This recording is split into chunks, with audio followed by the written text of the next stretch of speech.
The invitation arrived on thick, cream-colored cardstock, embossed with gold lettering that smelled faintly of Heather's touch. An intimate celebration for Douglas's 38th birthday. It read, I hesitated at first. Fancy dinners were not my world anymore. Still, he was my only son, and for that reason alone, I dressed carefully, choosing the navy dress Arthur had once loved, smoothing its worn fabric as if it could still hold me together. The restaurant stood on the edge of downtown Pittsburgh, all crystal chandeliers and white linens that seemed to shout money with every gleam. I felt the weight of my small purse against my side, holding barely enough to cover parking. The hostess led me across polished floors, and there he was, my boy. Now a man with a sharp suit and an expression I no longer recognized. Happy birthday, darling, I said, kissing his cheek. For a heartbeat, I glimpsed the child who used to run into my arms after school. But then it was gone, replaced by the cool, measured smile Heather had perfected. Heather rose beside him, blonde hair pulled into a sleek knot, a diamond glinting at her throat. Miriam, she said, her eyes sweeping over me. You look presentable. The word lodged like a splinter. Not beautiful, not elegant, just good enough to sit at their table. I tried to follow their conversation about promotions and Italy trips, nodding where I could. When the waiter brought the wine list, Heather ordered the most expensive bottle with a careless flick of her wrist, then paused with mock concern. But maybe something more affordable, given your situation, Miriam, renting that little apartment. It must be difficult. My cheeks burned, but I forced a smile. The wine sounds lovely. The night went on in that cruel rhythm, every detail of their success set against the backdrop of my supposed failure.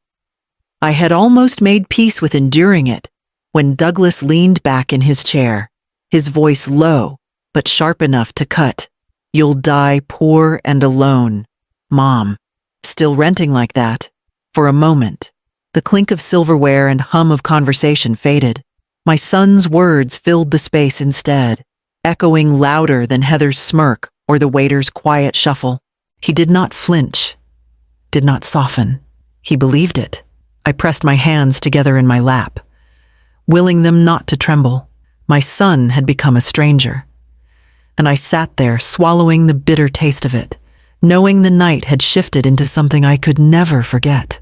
When I finally rose to leave, my legs felt unsteady beneath me, carrying me out into the Pittsburgh night where the air was sharp and cold, and the wound he left behind began to deepen. I drove back to my townhouse in silence, the city lights flickering past the windshield, like accusations. The words Douglas had spoken clung to me, heavy and raw, as if he had carved them into my skin. By the time I parked outside the modest brick building I rented, the night air felt heavier than my bones could carry. Inside, the place greeted me with its usual stillness. The rooms were small but tidy, filled with remnants of a life that once felt larger. I set my handbag on the counter and lowered myself into Arthur's old armchair, the one I'd kept since he was taken from me in that steel mill accident nearly 4 decades ago. One phone call had ended our marriage and left me with a 5-year-old boy whose eyes looked too much like his father's. I worked every shift I could find after that.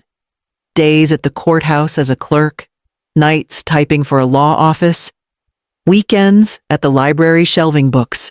I remember packing sandwiches for Douglas, staying up to sew patches onto his jeans, and writing checks to his school long after my hands ached from the day's work. When he made it into law school, I cashed out my savings bonds without hesitation. When he graduated, I thought every sacrifice had been worth it. I never remarried. Men came and went, but my loyalty stayed rooted in raising my son. I told myself that one day he would see me not just as a mother, but as the foundation beneath every step he took. Yet tonight, sitting in this narrow room with peeling paint on the window frames, I realized he saw me as something else entirely. a burden, an embarrassment, a woman who would die poor and alone. I pressed my palm against the worn armrest, fighting the sting behind my eyes, and for the first time in years, I wondered how much longer I could carry love that was never returned. Chapter 3. The Hidden Fortune. Morning crept through the thin curtains of my townhouse. Pale light spilling across the kitchen table where I had left a small stack of unopened envelopes. I sat down with my coffee, black and strong the way Arthur used to drink it, and pulled the pile closer. For months, I had ignored these reminders of what I truly had, choosing instead to live as if I were the fragile, forgotten widow my son believed me to be. The first envelope held a statement from the brokerage account Arthur set up before he died. His job at the steel mill hadn't made us rich, but he was cautious, thoughtful with every dollar. Life insurance paid out more than I expected, and he had been buying shares in companies no one cared about in the 80s Apple. For one that had grown into something formidable, I traced the figures with my fingertip, the numbers stretching into 7 digits. The next folder revealed deeds for 3 rental properties managed by a company in town. Small brick homes near the old mill district, once overlooked, now steadily increasing in value as the city's neighborhoods gentrified. The tenants paid on time, and the balance sheets told me what I already knew: I was worth nearly $1.9 million. I had chosen not to flaunt it. After Arthur's funeral, I sold our larger home, moved into a modest apartment, and kept my life deliberately quiet. Part of me wanted to see if Douglas would still visit without the lure of inheritance, if he would call just to ask how I was doing rather than what I could give. Over the years, his silence answered my questions better than words ever could. And last night, when he looked me in the eye and told me I would die poor and alone, the final thread of hope snapped. He had shown me exactly what he thought of me. Stripped of any illusions, I gathered the papers neatly, sliding them back into their folders. For so long, I had let grief and modesty define me, afraid of seeming proud, afraid of losing the little closeness I had left with my son. But now, the truth sat in front of me in black and white. I was not poor, and I was not powerless. Arthur's careful planning had given me security, my discipline had preserved it, and Douglas's cruelty had given me clarity. The question that remained was what I would do with that power now that the mask had been torn away. Catherine Monroe's office smelled faintly of leather and old paper, the kind of place where decisions became permanent. I had known her for years. She handled Arthur's estate after the accident, and she greeted me with a warmth that almost undid me. But I wasn't here for comfort. I was here to end the charade I had been living under. We sat across from each other at her polished mahogany desk. She folded her hands and asked what brought me in. My fingers gripped the edge of my purse as I said the words I had been rehearsing all morning. I want to change my will, remove Douglas as beneficiary. Her brow lifted, though her voice stayed even. That is a serious choice, Miriam. May I ask why I told her briefly, without the raw details, how his words at dinner had revealed the truth I had been avoiding? She listened in silence, eyes steady, letting me finish before reaching for her pen. And who do you want to name instead? The Silver Circle Foundation, I said. They take in seniors with no families, people left behind. I want everything to go to them. Catherine paused, the nib of her pen hovering above the page. You understand what this means? Once signed, Douglas will have no claim. It is a heavy step. I met her gaze, my voice steady. He already left me long ago. She nodded slowly, then began drafting the papers. As her pen moved, I felt something uncoil inside me. A quiet strength I hadn't felt in years. By the time I left her office, the path ahead was clear, and the next stage of my life had already begun. The morning after signing the papers, I stood in front of my mirror and barely recognized the woman looking back. My silver hair hung limp at my shoulders. my dress plain, my posture smaller than it used to be. For years I had allowed grief and fear to shrink me, but I was finished hiding in shadows. I called the salon downtown and asked for something bold. By the time I left that afternoon, my hair was cut into a sharp, stylish bob that framed my face and lifted years from my appearance. I went home and opened the closet I had avoided for too long. Hanging in garment bags were the suits and dresses from the life I used to live: board meetings, charity events, anniversaries with Arthur. I slipped on a tailored jacket and looked in the mirror again. For the first time in years, I saw Miriam Halstead, whole and unafraid. Later that week, I met Dana for coffee. She had been my friend since we were both young mothers, and she had watched me fade after Arthur's death. When she saw me now, she clasped my hands and said, "There you are. I've missed you." We spoke for hours, and before parting, she urged me to think about a new home. "You don't belong in that cramped rental. You deserve space to breathe again." Her words echoed as I began touring properties. Most were nice enough, but nothing stirred me until we drove into Sewickley, where the trees arched over wide streets and old homes whispered history. There it was, a colonial villa with 6 bedrooms, sprawling gardens, and a library lined with shelves waiting to be filled. The asking price was $790,000. I signed the offer in cash without hesitation. As the papers were finalized, I walked through the grand foyer and imagined Douglas and Heather's faces if they ever discovered what I had done. What would they say if they saw the life I built without them? The movers had barely finished arranging the last of my boxes when the knock came at the door. I hadn't told Douglas about the villa, but I should have known the news would reach him quickly. Sewickley wasn't far from his office, and people like Heather never missed a chance to sniff out gossip about real estate. When I opened the door, Douglas stood on the porch in a tailored suit, his expression caught between disbelief and calculation. Heather hovered just behind him, her eyes already scanning the white columns and manicured hedges. "Mom," Douglas said after a pause, "this place, I didn't know you'd moved. I wanted a change." I answered simply, stepping aside to let them in. The moment Heather crossed the threshold, her composure cracked into open awe. She ran her hand along the banister of the sweeping staircase as though testing the quality of the wood. "It's enormous," she breathed. "Look at these floors. Douglas, can you imagine the children playing here?" Douglas's gaze swept the foyer, the high ceilings, the chandelier. Instead of congratulations, his voice carried the same quiet assumption I'd heard too many times. "This will be perfect for us. Heather will love raising the kids here." My fingers tightened around the edge of the door, but I forced my face into stillness. "Will she?" Heather didn't notice the edge in my tone.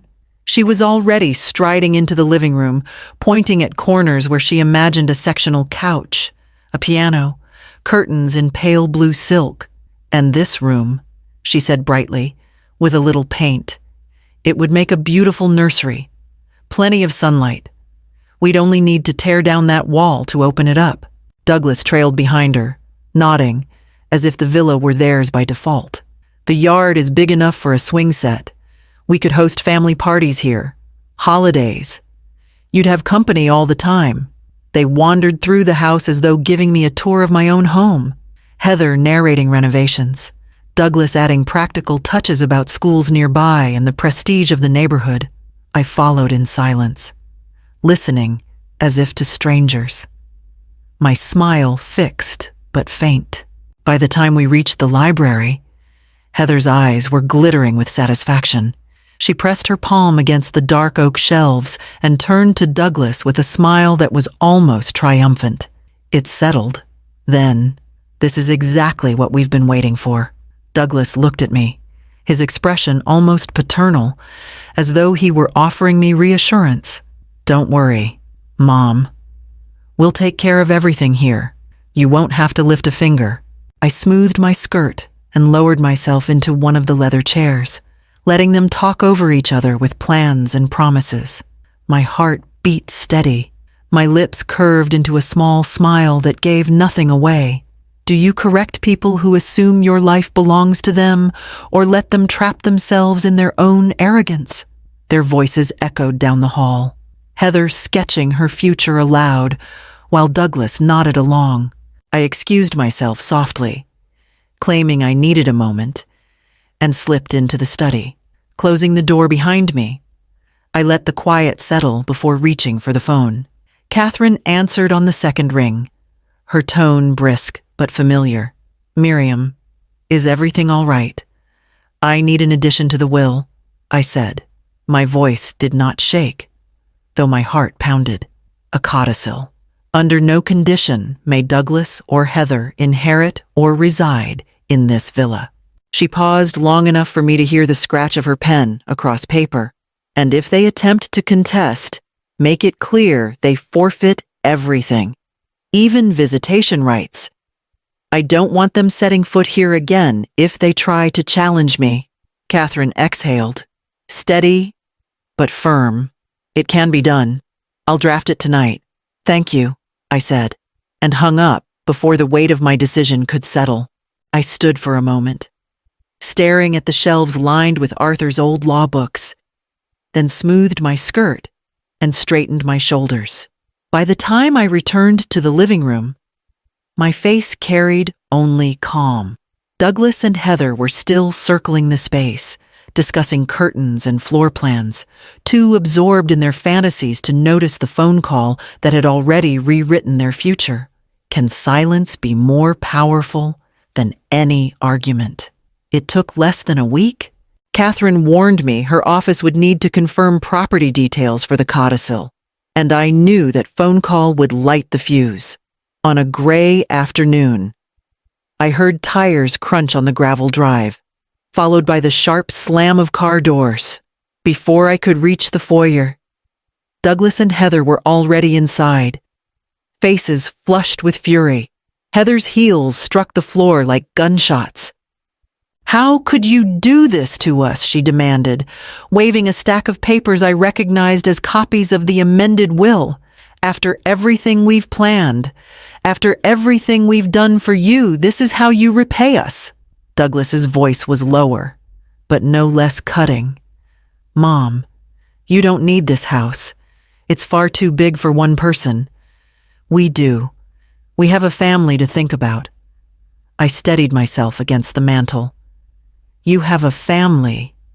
Yes, but it isn't mine to build, and it isn't my responsibility to finance." Heather's laugh was sharp, mocking. "Family is owed everything. That's how it works. You raised Douglas. Now it's his turn to benefit. That's the circle." I looked at my son. His jaw was tight, eyes averted, just as they'd been the night of his birthday dinner. "Do you believe that too?" "Douglas." He hesitated, then nodded slightly. "We just want to provide for our children. You don't need 6 bedrooms. Mom, we do." Heather stepped closer, her voice dropping into false sincerity. "We're expecting 3 months, your grandchild. Do you really want your first grandbaby raised in a cramped condo when this house is sitting here waiting for us?" The words twisted something inside me, but only for a moment. "Your child deserves your work, not my money. I raised mine without a handout. So can you." Heather's face hardened. "You're cruel, vindictive, bitter. But it doesn't matter. Douglas is your only son. This house will be his one day, whether you like it or not." I picked up the folder Catherine had left with me and slid it across the table. "Read the last page." Douglas opened it with trembling hands. Heather leaned over his shoulder, her confident smirk fading as her eyes scanned the clause. Her voice came out as a hiss. "If we contest, we lose visitation rights. You'd ban us from ever stepping foot here again." "Yes," I said evenly.